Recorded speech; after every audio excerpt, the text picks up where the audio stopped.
What's happening, guys? Steve here, Cars with Steve, and today we are taking a first look at the 2021 Ford Explorer XLT. I'm excited about this thing because it's not in a facelift year, but the XLT has a couple new things that are available in this trim level for this year.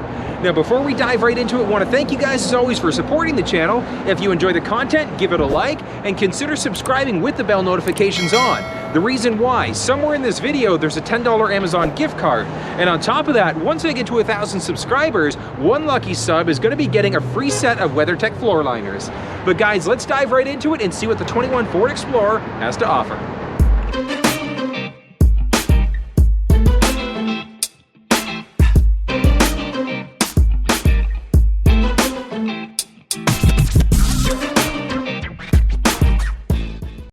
Okay, now one thing to point out right from the get-go, so paint color here, as you can see, it is a charcoal gray. So this is the new, it's replaced the magnetic gray, it's now called carbonized gray instead. So carbonized metallic, which is available in the 2021 year.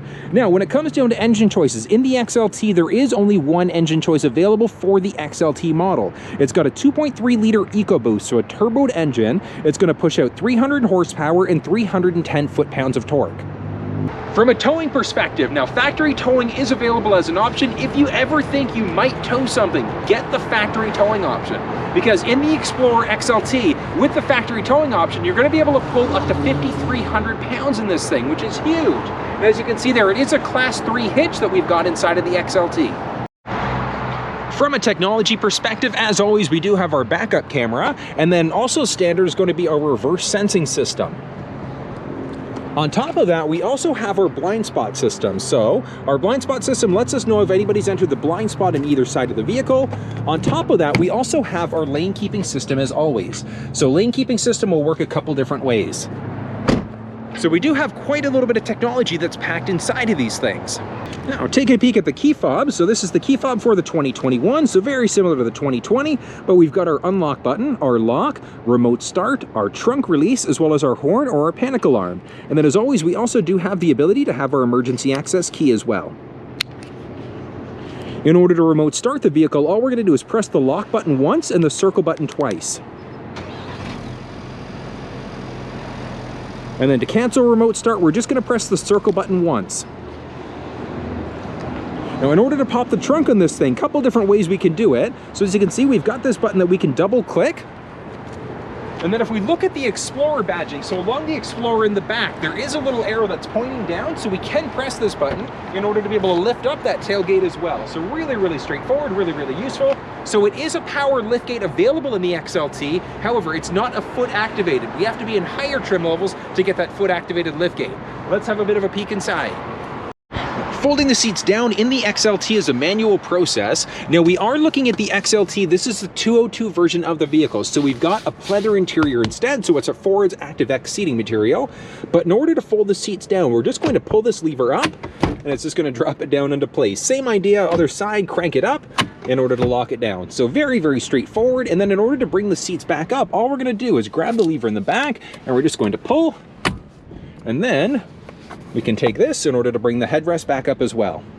When it comes to technology along the back, so we do have our traditional cigarette lighter adapter, and then we've got some lighting in the back as well.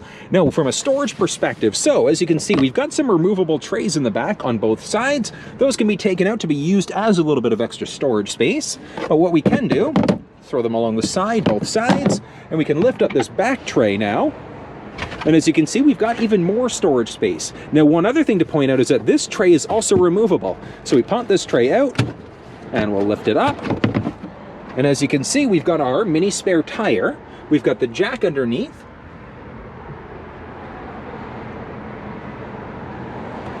And then, very straightforward, in order to slide, oh, one other thing, we've got our little spigot. There we go. So that spigot's going to be used if we ever need to use a jerry can in order to fill up the vehicle. Now, when it comes down to gas in this thing, the 300 horsepower, 310 foot-pounds of torque, those specs are using a premium fuel. Now, having said that, do you need to use a premium fuel? Absolutely not. Ford minimum recommended octane is 87, so just your regular gas in order to power the Explorer. In order to fill up, it's just along our driver's side. We're just gonna click in the back, and as you can see, we've got a capless system, so just insert your fuel hose, fill up, and then you're good to go from there. Click and lock it back down into place. Now, when it comes down to the third row, there is a surprisingly large amount of room back here. Now, I do have the middle row set up for somebody who's 6 feet tall. I'm 6 feet tall as well. Now, having said that, I've got a couple inches of headroom up above. I don't have a ton of knee room, but there still is more than enough space. Now, these middle row seats can move forward a little bit more. So if you have a number of tall passengers, you can move these seats forward a little bit in order to make things a little bit more comfortable for everybody. When it comes down to other things in the back, we don't have a ton of stuff, a little bit of storage space in the back with a cup holder along both sides. Now, when it comes down to the second row seat, so as you can see here, same thing, I have a ton of space back here. So the seat itself can move forwards and backwards a little bit more. So if we need to make some room for the folks in the back, we've got the capabilities to do that. Now, having said that, we've also got the ability to move the seat forwards and backwards, as I said, and we can also adjust the backrest. So we can go back for a little bit more of a comfortable ride. When it comes down to headspace, so as I mentioned, I'm 6 feet tall, and I've probably got about 1.5 inches of headroom up above me. Now, this specific model does have the twin panel sunroof, which is going to get rid of a little bit of the spacing, but there is still a ton of space in the back of this thing. When it comes down to the second row, we've got a couple different options available. So this specific one, as you can see, has the dual captain's chairs with a small console in the middle. So we've got two options, either the dual captain's chairs with the console in the middle, or we can have a bench seat instead. So the bench seat is going to give us 3 seats. Now, one other thing to think of is that we now have heated front row seats that are going to be included in the XLT. So that's going to be a big difference between the 2020 versus the 2021 model. Now, from a technology perspective in the back as well, we've got a couple other things. So as you can see, we've got the ability to control the fan, and we can control the air conditioning or the heat. And we've also got the ability to turn the system on or off, and whether it's going to our face or to our feet. We've got a couple of USB ports, as well as our traditional cigarette lighter adapter as well.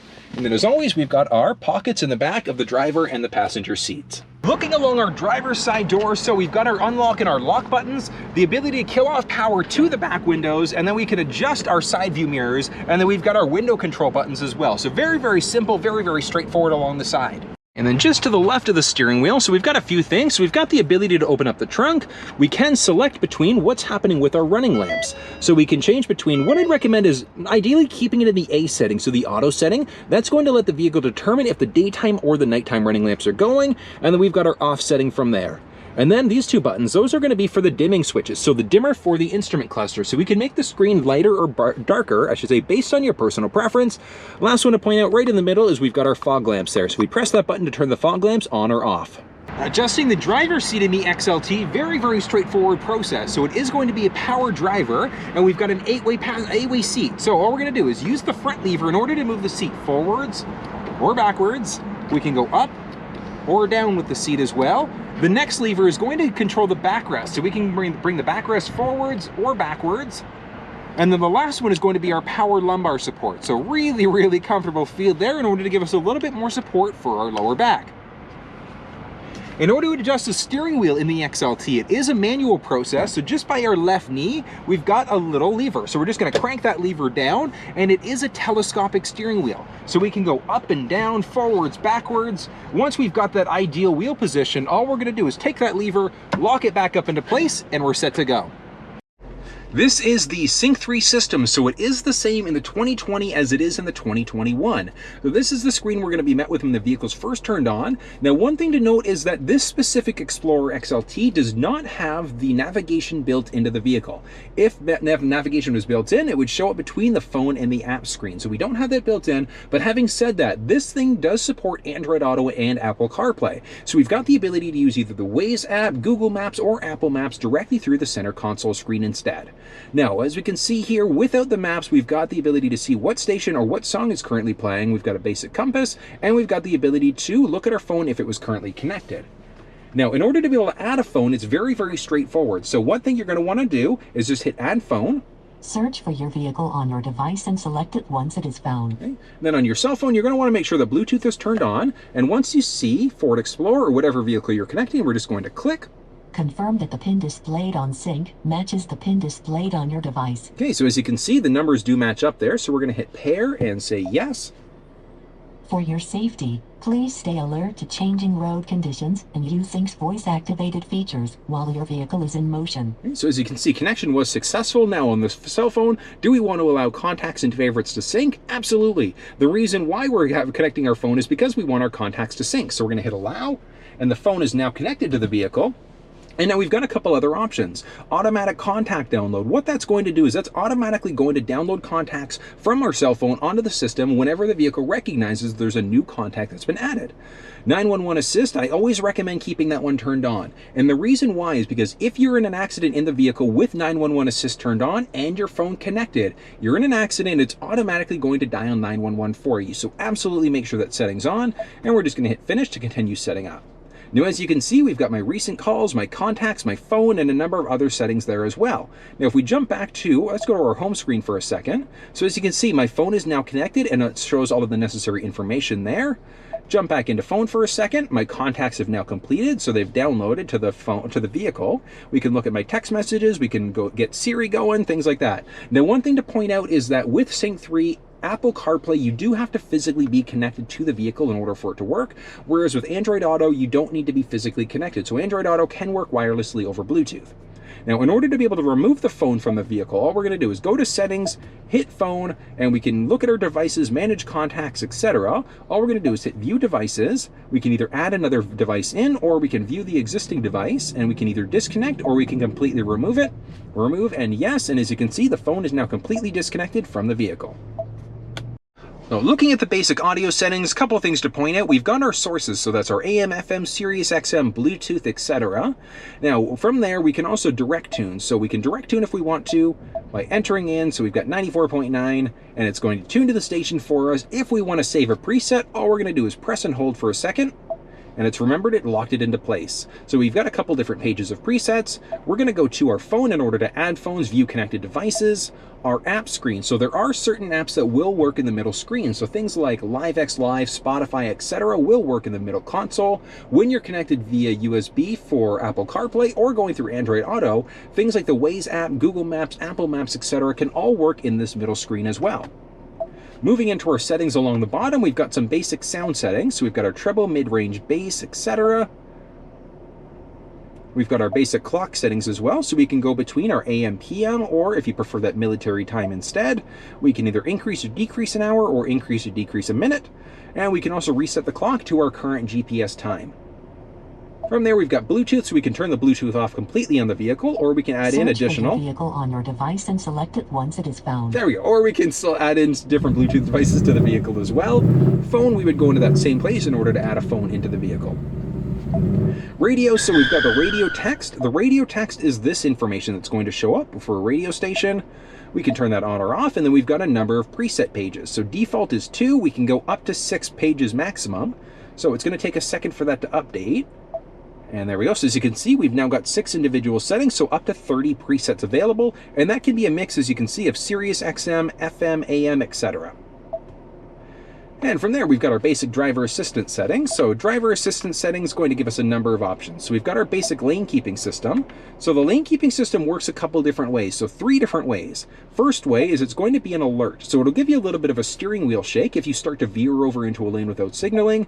The aid is going to recenter you and actually take over the steering wheel, pull you back into your lane. And alert and aid will do both. So it'll give you a little bit of a steering wheel shake and pull you back into your lane. The alert intensity is tied into that steering wheel shake. So how intense is the shake on the steering wheel? Pre-collision assist, we've got a couple options. So pre-collision assist, if the vehicle senses an oncoming collision, it's going to actively brake for you if you've got active braking selected. So in order to minimize or completely avoid a collision completely. Rear camera view. There we go. So as you can see, so we've got a number of different options there. So we've got our enhanced parking aid, which is going to give us that circle around as we start to back up. Blind spot system. So our blind spot system lets us know if anybody's entered the blind spot at either side of the vehicle. And we've also got our trailer blind spot as well. Now this is the reason why you want to have factory towing available as an option if you're ever going to tow. Because with the trailer blind spot, what happens is if we enter the trailer dimensions into the vehicle, what it'll do is it'll extend the blind spot. So These little indicators from the side view mirrors letting us know if anybody's entered the blind spot. It's going to extend it to cover the length of the trailer as well. So really, really useful. The sway control, what that can do is that can control the torque, and then that'll control the speed of the engine, that'll control the power to the engine, etc. as well, if the vehicle senses that there's trailer sway going on. Parking aid is that beeping that we get as we start to back up. Cross traffic alert. If a vehicle is coming perpendicular, so from the left or the right, and the vehicle senses it, what it's going to do is it's going to let us know of a potential collision. So we can turn that one on or off. The driver alert is tied into the lane keeping system. So if we get too many warnings letting us know that we're crossing over into lanes too often, it's going to let us know we should probably brake. Or take a rest, I should say. Next up, we've got some basic vehicle settings. So our basic vehicle settings, so we've got 30-minute idle or rear occupant alert. So that's really, really useful. Where that alert comes into play is if somebody's sitting in the back seat and the vehicle, you turn it off, you're going to get a message on the screen letting you know to check for people in the back. So really, really useful if you've got a young child, because it does happen, unfortunately, and that's one of the reasons why OEMs like Ford have included a feature like this now as an option. My key, what that'll do is that'll allow you to do certain limitations for an individual key fob. So if you're lending your vehicle out, you want to play a prank on a spouse, etc., what you can do is set a key up for certain limitations. So it can't go past a certain speed, the audio won't come on unless the seatbelt's engaged, etc. So there are a lot of things that you can do. Remote start. So the vehicle is equipped with a remote start. We can completely turn that system off. We can use climate control settings in our remote start. So what happens there? When we remote start, will it let the vehicle automatically determine what's going on with the cabin, or will it take the last settings that you had before the vehicle was turned off? With our seats and steering wheel, will the heated steering wheel or the heated seats come on as well? And then the duration of the remote start. Is it going to last for 5, 10, or 15 minutes? As we move down, we've got our wipers, so our courtesy wipe and then our rear wiper on when in reverse. So that's one of the big things. Is it on in reverse? So what that means is if your front windshield wipers are going because it's raining out and you flip the vehicle into reverse, your rear wiper, whether or not that will come on automatically or not when you're going in reverse. So really, really useful feature. From there, we've got a power liftgate, so we can disable the switch on the outside of the vehicle if we wanted to. We've got some basic lighting settings as well. So our auto high beam. Auto high beam, what that'll do is that'll automatically trigger the high beams when it's too dark out. So the vehicle will automatically flip them on. And then if it senses an oncoming vehicle, it'll automatically dim the lights before turning them off completely and then turning them back on again. So really, really useful. And from there, we've got basics for the locks. So we've got our auto unlock, mislock, switch inhibitor, etc. So I do recommend keeping all of these things turned on as a default. Remote unlock, what happens when we remote unlock? Do all doors become unlocked, or is it just the driver's door? So again, really a matter of personal preference there. Last one we're going to look at is our door keypad code. So there is a 5-digit number that's going to be a factory number that lets you get into the vehicle without having your key fob present. So I'll actually show you what that looks like. So just on the outside of the vehicle, so as you can see there, so we've got our numbers along the side there. So what that'll do is that allows us to access the vehicle without actually having the key fob on us. So really, really useful. And we can select a number of different codes as well. So if we want to program in a number of different codes, we've got the capabilities to do that. Those are going to be the basics of our vehicle settings. From there, we've also got our Ford Pass Connect. So Ford Pass Connect, the vehicle is equipped with an onboard modem. We can use it as a hotspot for up to 10 devices. So you do need to have a plan in Canada. It's with Bell Network, Bell Mobility. In order to be able to do that, it's a data-only plan for the vehicle. Moving over, we've got Wi-Fi settings as well, so I do recommend make sure that you connect to Wi-Fi at home, and when you do that, you also want to make sure that your automatic updates are turned on, because what that'll do is that's automatically, when you're at home, going to connect, and it's going to automatically update the firmware and the software in the vehicle. Now, the only thing that won't get updated, if you've got factory navigation, the maps will not be updated automatically as of yet. That's coming in our new Sync 4 system. Looking in some general settings, we can change the language, English, Spanish, or French, Celsius or Fahrenheit. We can change the tire pressure, measurement units, the beep that we're getting. So that beep, we can turn it off by pressing that button. Automatic system updates, again, as I said, make sure that you keep those ones on. And then the other one to point out is the reset. So if for whatever reason the Ford Pass app is giving you an issue, you can reset. If the vehicle screen's giving you any issues, just do a master reset to set it to factory defaults. Okay, from there, we've got some other basic settings. So our 911 assist, as I said, I do recommend keeping this 911 assist on, because what it'll do is it'll automatically dial 911 if you're ever in an accident. From there, we've got mobile apps. So mobile apps with our phone connected, certain ones will work there. So enable maps, apps, I should say, via USB. Our display, we've got a couple different options there as well. So we can either turn the display off or have a calming screen. So there we go. So we've got the screen off, press it to turn it back on again, and we've got a calming screen instead. So a very, very simple screen. So again, really a matter of preference. If you're not a fan of having all of this information, you do have the option to turn the display off completely there. We can adjust the brightness and then our mode. So we've got our auto mode, daytime, or the nighttime mode. So we are looking at the daytime mode there. When we're in auto, and here's the nighttime. I love it. I love it because it's blue. It looks really, really nice. So I would personally keep it in this nighttime mode. But again, matter of what you prefer. Auto mode, it's automatically going to change it between the daytime or the nighttime mode, depending on how bright it is outside. So whether or not it's going between the auto, the daytime, nighttime, etc., matter of preference there. Next one is going to be our voice control. Voice control, we've got a few different options. So advanced mode, I want you to listen for a second. 102.1. Tuning to FM 102.1. So we got a little message there letting us know that it was changing stations. And as you can see, in a second there, so it has changed stations to that radio station. Now, back in voice control, if we turn the advanced mode on, let's do that again. 94.9. Nothing. We didn't get any message, but as you can see there, it has changed the radio station. So really, really useful if you don't want to get as many messages. Just make sure that you're in the advanced mode. Phone confirmation, do you want to call such and such person, yes or no? And then the voice command list, when we press the voice button on the steering wheel, this is going to be the voice command list there. So whether or not that one comes up, again, matter of whether you want it or not, you can turn it off if you don't like it. From there, we've also got our Valet mode. Valet mode is a 4-digit PIN that you enter in order to lock out the screen. So let's say we enter something difficult like 1111. Don't use 1111, use something difficult, but as you can see, the screen is now locked out. So we can't go to anything until we re-enter that 4-digit PIN again. We enter it, and as you can see, everything's now unlocked. So really, really useful if you're going to be using a Valet in order to park the car. And back to our home screen from there. Okay, now as we start to move down, so as you can see, we've got a little storage area, really, really useful if you want to toss your phone there or other things. As we start to move down a tiny little bit, we've got our volume rocker. So that's going to control the volume setting. So that's halfway, so really, really powerful speaker system. Along the side, we've got the ability to tune to different stations, so we can tune there, we can tune on the audio section, or we can tune on the steering wheel. So lots of options there. We can switch between active songs or radio stations there as well, and we've also got our 4-way blinkers. As we start to move down, so a couple things to point out, we've got our max windshield defroster. We've got the ability to select if the fan is blowing to our windshield, to our face, or to our feet. Hotkey press to get rid of it. We can turn the system on or off. From there, we've got our air conditioner, max air conditioner, and beautiful, we've got dual zone climate control. Passenger likes it a little bit hotter, a little bit colder, etc. We've got the ability to set that up, really, really straightforward. And we've also got an auto setting on the bottom, let the vehicle determine what the cabin temperature should be. Rear window defroster, our basic menu there for climate control. And as you can see, we've got dual zone, which is highlighted because we're different temperature for the driver and the passenger. Pressing dual will default it to the driver setting.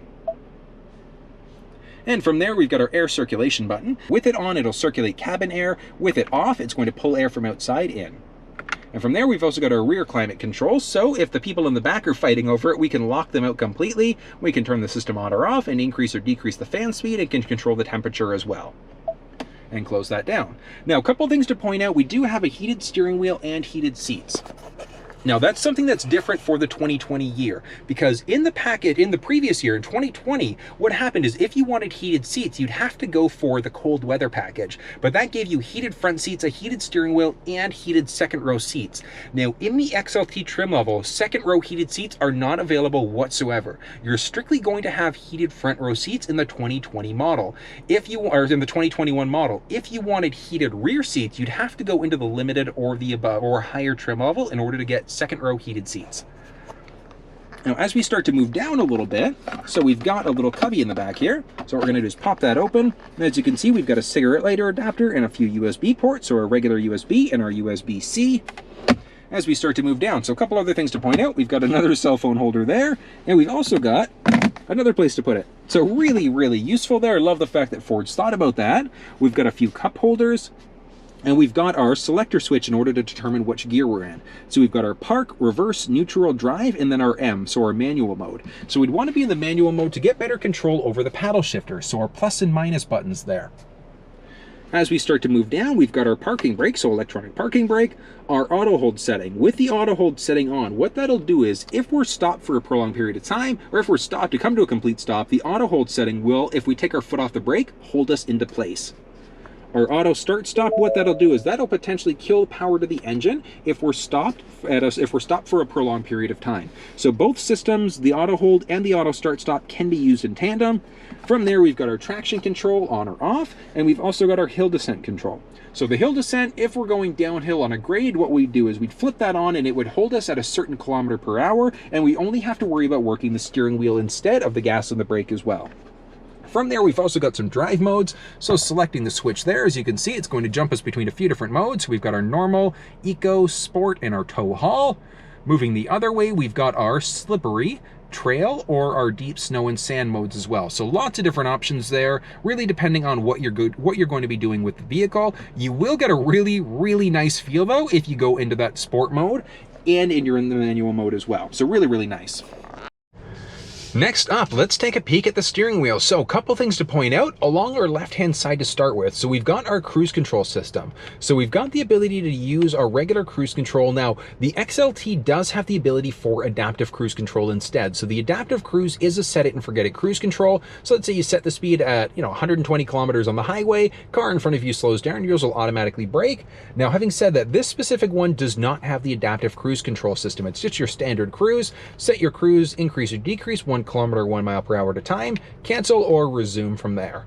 As we start to move down, we've got the ability to adjust our volume, so we can either increase or decrease the volume, and then we've got the option to mute as well. Along our right hand side, so we've got a few other options as well. Now this is a switch that's going to move us between active screens, so we'd go up and down in order to move between active screens in the vehicle. From there, as you can see, so in order to be able to reset, all we're going to do is press and hold OK, and that's going to reset our trip counter. So really, really straightforward. And from there, we've got our generic back button and then our menu button. So the menu button is going to give us the ability to have certain things. So as we go through different screens, so we can choose what's going to show up. So a calming screen, fuel economy, trip, tire pressure, intelligent all-wheel drive, trailer, etc. So we've got a number of different options that are available there. And that's going to be what's going to show up on the screen as we start to navigate through. So we do have a little bit of flexibility as to what's actually showing up inside of this thing.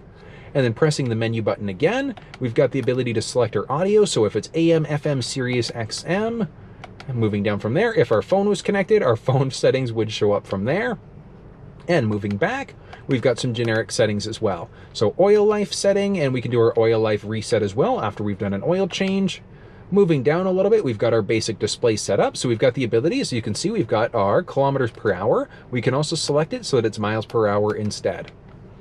Moving back, and we've got that basic main menu settings there. As we start to move down, we can either skip between songs, we can either hang up or answer a phone call, and then we've also got our voice activated button. So with our voice button, we can either change radio stations, we can make phone calls, or if our vehicle was equipped with navigation, we can use that in order to navigate as well. Now, as we start to move along the side, so as you can see there, now a couple things to point out. If the vehicle's equipped with rain sensing wipers, this switch is going to give you the ability to determine how sensitive it is to the rain that's there. We can move the stick up and down as well in order to activate the wipers. Along the side, we can control our rear window wiper. We're going to pull towards us in order to activate the front windshield wiper fluid, and we're going to push away to activate the rear. Along the left side, we've got the ability to turn on our high beams, and then from there we've got our blinkers. Along the very tip, we've got the ability to turn our lane keeping system on or off by pressing that button.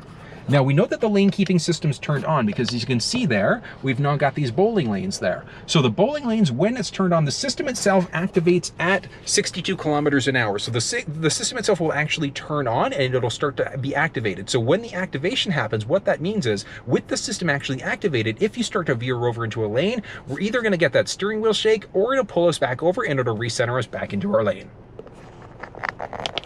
And as we start to move up overhead, we've got our sun visor with a little mirror on the top there. One on the passenger side as well. Up overhead, we've got our sunglasses holder. And we've got a couple things as well. So we've got the ability to turn on each light individually. We can turn on all the cabin lights, or we can make sure that the lights don't turn on whenever the doors are open. From there, this one does have the twin panel sunroof, as we can see. So very, very nice and big and open. So we've got a couple controls there. So the ones off to the side, these are going to be for the actual shade, and then these are going to be for the actual window. So if we press away, as we can see, that opens it up for us about halfway. Pressing it again will open it up the rest of the way.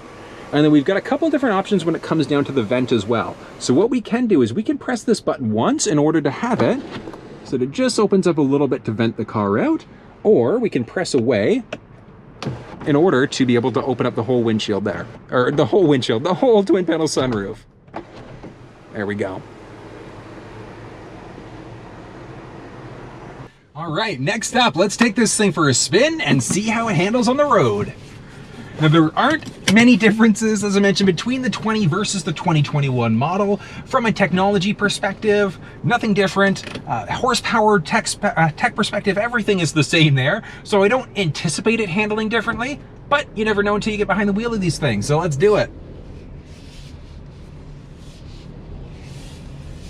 Ooh, driving the boat, I love it.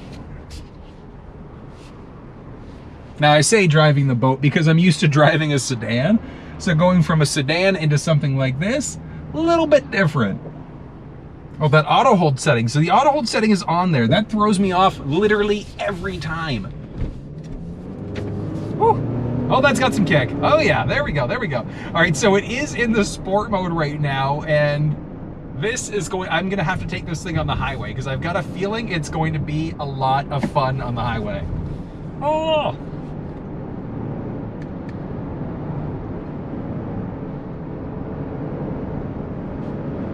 Okay, so it does. It feels very, very similar to the 2020. It really does. So whether you look at the 2020 versus the 2021, it's going to be based on a few different factors. Now, the 2020 inventory, so the amount of inventory available on dealership lots, it's dwindling every day. And the reason why is because we're getting closer and closer to the 21s. So if you can't find a 2020 with your exact specs that you'd like, your best bet is to wait for a 2021 instead, because you could factory order and get exactly what you want instead of paying for something that you don't necessarily need. I love this auto hold setting. So the auto hold button down there, and the reason why I love it is because I have my foot completely off of the gas and brake right now, and I'm staying in place. So I'm in drive right now, and I'm staying in place because of that auto hold setting, which is really, really nice. Now I'm gonna do something a little bit different. I've actually never driven this thing with paddle shifters before, so I never took a 2020 out with paddle shifters. So I'm gonna actually use the paddle shifters this time and see how I like it in comparison. Nice. I was actually in a Nissan GTR over the weekend, and just an exotic race experience, which is really, really nice, but it had paddle shifters as well. And again, I've never really driven with paddle shifters before. So it throws you off a little bit, but it allows you to control it so much better. It's like, I come from driving a manual transmission as well, so having the ability to use the paddle shifters really gives you more control and flexibility as to what gear you're in, which gives you the ability to then pass people a little bit quicker if you absolutely need to. Comfortable feel. I'm loving this interior. So this is the slate gray instead, because typically we would see these things with the ebony interior. So it is a little bit rarer to come across the lighter interior, but it looks really, really sharp. I love what Ford's done with this. Very, very nice.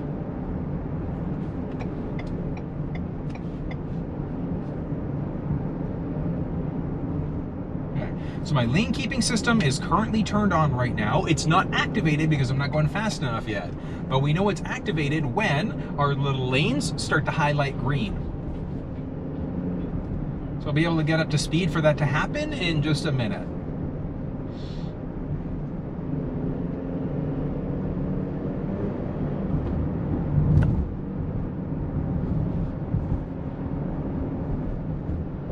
Okay. Oh, that's interesting. So it looks slightly different. The instrument cluster looks slightly different in the 2021 than it does in the 2020. little differences, not a bad thing.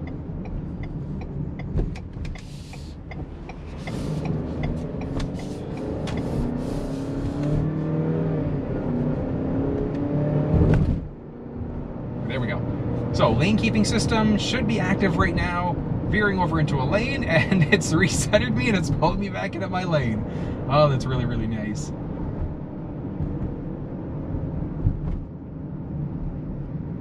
Okay, the highway is going to be the bigger test on this one here, just to see how reactive the lane keeping system is as we go.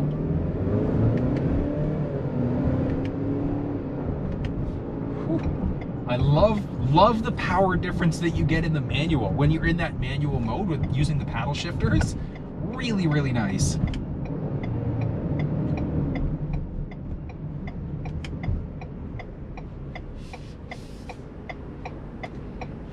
Okay, auto hold setting is now on. The auto engine start stop has not turned on as of yet. So again, it's really up to the vehicle when it decides to turn that start stop setting on and off. And it looks like it's the case in the 2021s as well, because when I was test driving the 2020, it didn't come on that frequently. Which, not necessarily a bad thing. Some people don't like it, some people love it. Oh. It's one thing about being in the manual mode, you have to remember to shift as you go. All right. It's good.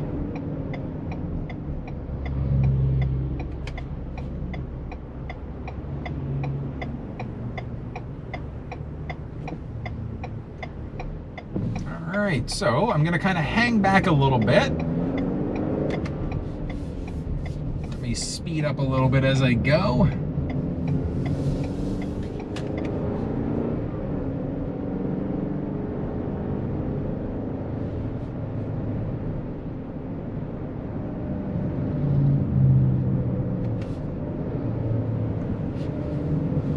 Oh yeah, handles beautifully. Really, really nicely there.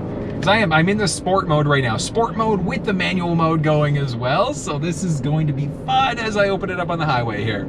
Oh!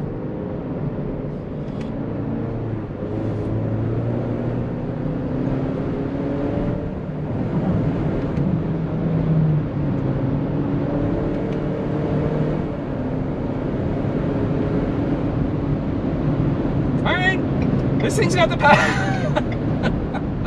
When you need it, this thing's got the power. That's amazing. Amazing. Oh, that's great. So nice. All right, lane keeping system's turned on, and it's recentered me, pulled me back into my lane. Oh, okay, and a little message came up on the screen as well, letting me know that I should keep my hands on the steering wheel. All right, so I'm gonna veer over again a little bit. It's pulled me back over. Oh, this is really, really neat. Okay, so it's still the same thing, asking me to keep my hands on the steering wheel, gave me a red message, but with my hands on the steering wheel, it's still controlling. Oh, that's really, really cool. So it does. It's a warning system letting you know, keep your hands on the steering wheel as you go. Again, it's really just a safety measure because these aren't self-driving cars as of yet. So it's really, really nice from a safety perspective. Now, having said that, one of the nice things about what Ford's introducing in the 2021 F-150, you're going to have the option for a hands-free driving experience instead. So the hands-free driving experience is actually going to work in tandem with cameras that are actually going to look at your eye gaze. So your hands don't need to be on the steering wheel, but you do need to be looking forward and focused on the road. Now that's an option that's just going to be available as of right now in the 2021 F-150. If I had to take a guess at it, I'm saying Ford is most likely going to roll that out across different vehicle lineups, most likely in the 2022 or the 2023 models.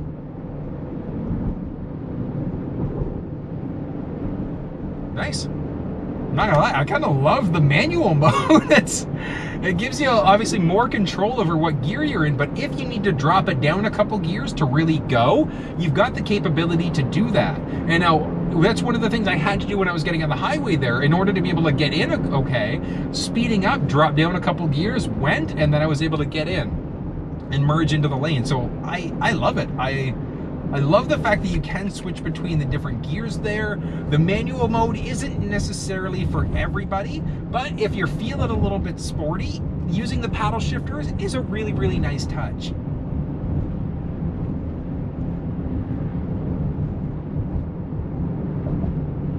Super quiet cabin.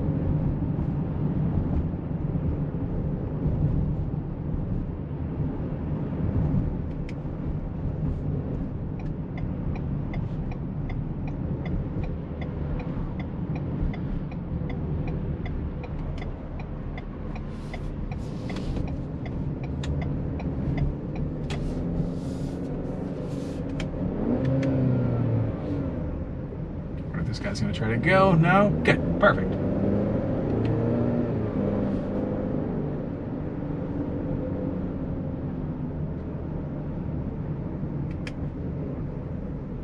Okay, I'm gonna go from manual mode into regular drive mode. Let the vehicle do the driving and the shifting for me for a second.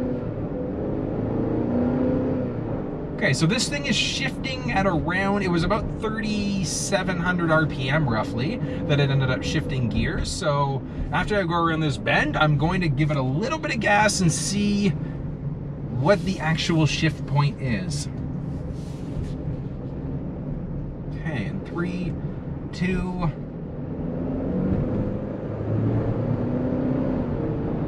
it's just shy, yeah, so about 3,800 RPM, it switched gears for me. Okay, all right, good to know.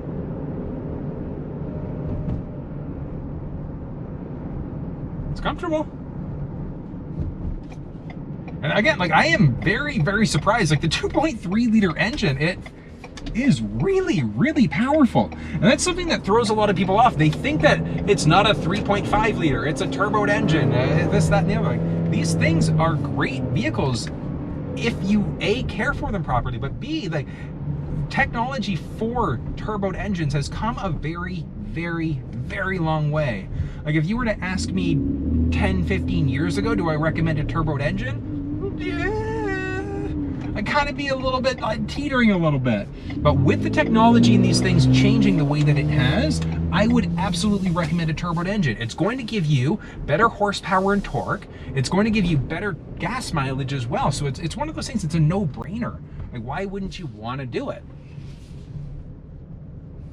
Really, really nice. Here we go. And back up with our sensing system. It's so weird just relying on the backup camera because I'm so used to using the mirrors, the side view mirrors, the rear view mirror. All right, let's fix that. That is a terrible backup job. There we go. Like a glove. Perfect. Oh, there we go. And look at this. Check for occupants. That's amazing. Check rear seats for occupants. Really, really useful, especially if you've got kids there. This is amazing. So I'm actually gonna, so that the message just went away, but really, really useful, again, if you've got young kids, to make sure that you look in the back to see if anybody's there. So I love the fact that Ford's now got this on the 2021 Explorer as well. It was something that was available in the 2020 Escape. And guys, that was the overview and the full review of the 2021 Ford Explorer XLT. I hope you guys enjoyed it, and please share your thoughts down below. If you have any questions or an idea for a future video, drop it down below and I'll give you a shout out in a future video. But until I see you guys next time, stay safe.